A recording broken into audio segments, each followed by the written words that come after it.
Hello, welcome back to my channel. I'm Duncan, and in this video it's all about the Ondu 6x12 multi-format pinhole camera.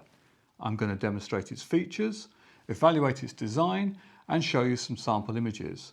I will then give you my honest and independent appraisal to help you decide if this handcrafted artisan camera is for you.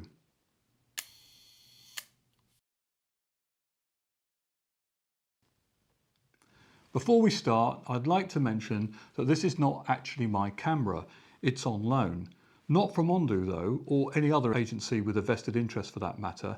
This camera actually belongs to my brother-in-law, who after watching my recent video on the Ondu 6x12 pinhole camera, pressed the Ondu into my hand and said, "There you go Duncan, make a video about that." So rest assured this is not a sponsored review and that any views I express here are entirely independent. As you may be aware, Ondu is a small company making wooden cameras with an emphasis on craft and use of natural materials. Their workshop is located in the Slovenian Alps and they began making pinhole cameras around 2013. Over time they have developed their designs and expanded their range to include 35mm, 120 and large format cameras, all the way up to the impressive 8x10 Ondu Giant. I've followed their progress for a while and I've always been impressed with their innovation, craft ethic and attention to detail. What I've got here then is their 6x12 multi-format model, and this is a camera that can be configured to shoot a range of different image formats onto 120 film. Ondu construct their cameras from a choice of either walnut or ash, or a combination of both. This one happens to be walnut, and it comes nicely packaged, including this dedicated canvas drawstring bag, a strap, this little key fob with a handy exposure guide etched into it, and a magnetic filter holder. Ondu love magnets it seems and have used them to great effect in their designs as we shall see. Now the first thing to say about the camera is that the build quality is excellent, something that I strongly suspect is common to all Ondus, and this further reflects an emphasis on quality and the aesthetics of the camera. It's certainly at least on a par with a Noon. It is without doubt beautifully made. What makes this camera really stand out for me though is the level of thought and innovation that's been invested in the design. The back of the camera, for example, is held on by strong magnets, making removal quick and easy, but the hold is plenty secure enough not to worry about it coming away accidentally. I really like the attention to detail with this little recess here to help you remove the back. Inside there are movable baffles which enable you to switch between different formats, 6.6, 6.9, or if you remove them completely you'll end up with a 6x12 panoramic format. This gives 12, 8 or 6 frames per roll respectively. Now I'm going to load a roll of film in a moment, but before I do that, please show your support for this video by liking, commenting and consider subscribing to the channel. This really helps me build the channel and helps me to create content such as this. Thanks very much. Loading the film then is not difficult, although it can be a little bit fiddly, especially on location. The process involves using these turned aluminium spool inserts, and it's quite easy to drop them while you're out changing film, and you end up scrabbling around in the grass or the gravel on your hands and knees trying to retrieve them. The winding knobs are held in place again with magnets. Simply pull out for loading and start by locating the aluminium insert into the spool and then drop the whole thing into the camera. Push the winder back in. It will fall in with a snap from the magnets. And then we're going to repeat this on this side for the actual film itself.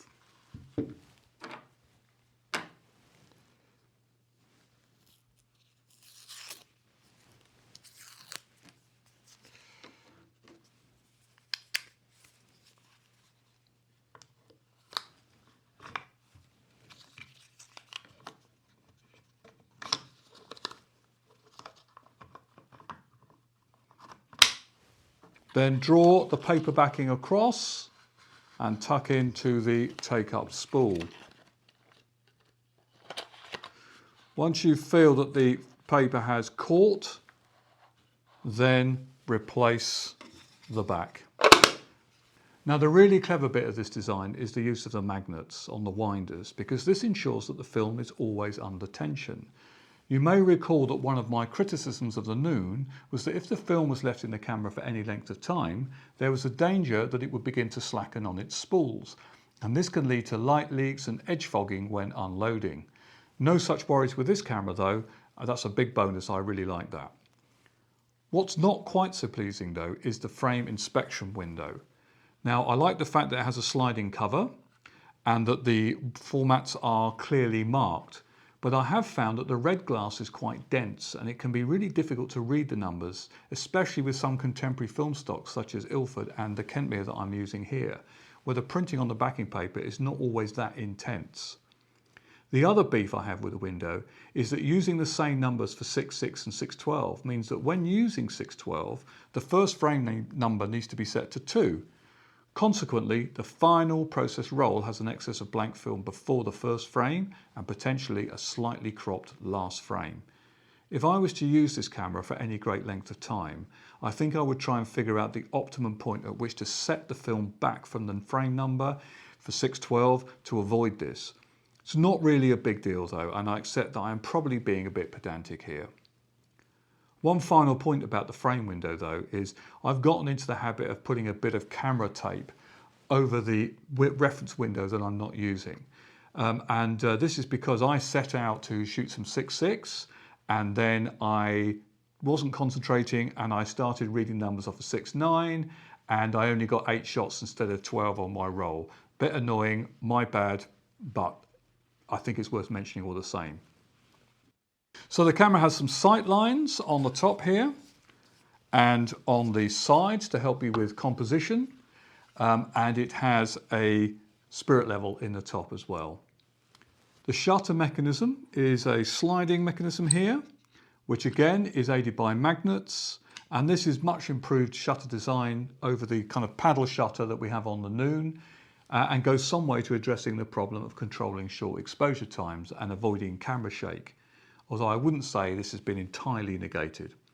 What I did find though was that it was quite easy to accidentally knock the shutter open when putting the camera in your camera bag or taking it out again, and this is something to watch out for. I've been using again a piece of camera tape just across the shutter mechanism when I put it in and out of the bag to stop this from happening. The pinhole itself has a diameter of 0.25 millimeters and set at a focal length of 40 millimeters. This is slightly longer than with my Noon 66, but has a similar effective aperture value of around f1.60. The 3D printed filter holder is held in place by, yep, you guessed it, magnets, and accepts standard 53 millimeter filters. I've experimented with both monochrome and colour films, and I've tried all 3 formats. At 6.6 the image is reasonably evenly illuminated. At 6.9 there is noticeable vignetting, and of course this is even more pronounced at 6x12.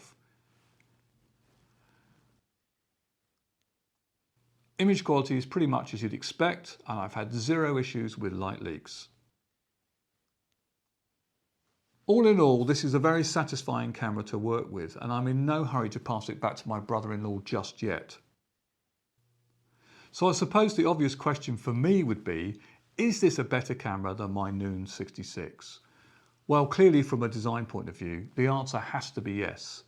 I really like the efficiency of the design, and the use of magnets on the winders to hold tension on the spools is quite frankly genius. The shutter mechanism is superior, but still has that element of tricky control for short exposure times. I think only a system that uses a cable release, such as the ones offered on some of the zero image pinhole cameras, can fully resolve this. The filter holder is a bonus, allowing the use of colour contrast filters for black and white photography, for example.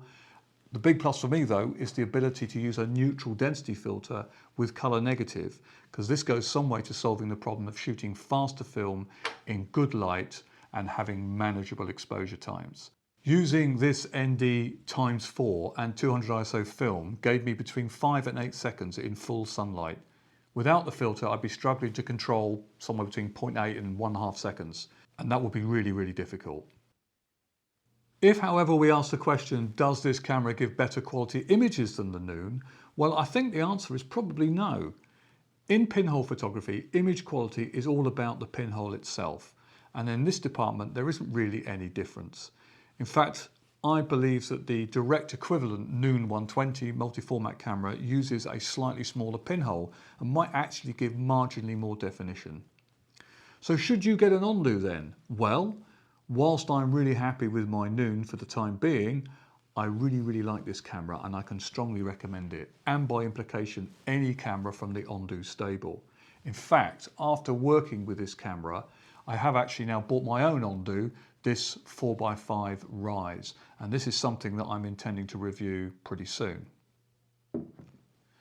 However, if you want to get an Ondu pinhole camera yourself, well, you better be quick.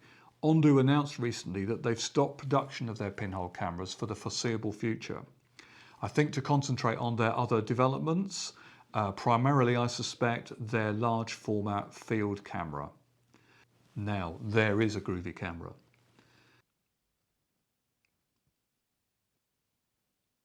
Okay, that's it. Thanks for watching. Thanks to Paul for lending me his pride and joy. Like, comment, subscribe, hit the notification bell, and more content like this will be coming your way soon.